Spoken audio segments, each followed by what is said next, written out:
Чистый воздух, разнообразие хвойных и лиственных растений, величественные стражи из любимых нарских сказаний. В День города состоялось долгожданное открытие новой парковой зоны. Теренкур, ранее известный лишь постояльцам санатория Осетия, теперь стал популярным местом отдыха для всех горожан. 3 композиции, изображающие сюжеты Нартиады, уже украшают вход в рощу. Это работы скульптора Николая Ходова, Уархак и его сыновья, Смерть Ахшара и Ахшартага и Урузмак со своим псом Хиламом. Отсюда и название Теренкура – Нартон. Это огромное событие, что у нас в городе появляется такая аллея, где наше подрастающее поколение, можно сказать, вживую соприкоснется с персонажами нарских сказаний.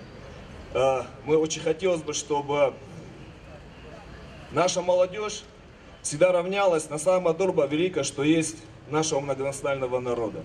И, пользуясь случаем, я хочу поблагодарить Николая Ходова за очередной подарок, который он сделал всей республике Владикавказцам. Территорию в 50 гектаров очищали от мусора более 2 месяцев. Теперь ничто не помешает жителям города насладиться сказочной атмосферой.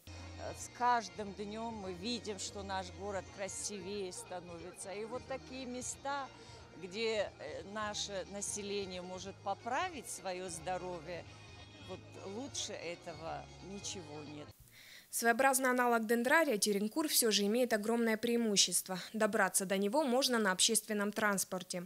В парке уже проводят освещение и устанавливают скамейки. А вскоре появятся такие условия для активного отдыха, как велосипедные дорожки. Тамила Хамицаева, Евгений Маркин, Осетия ТВ.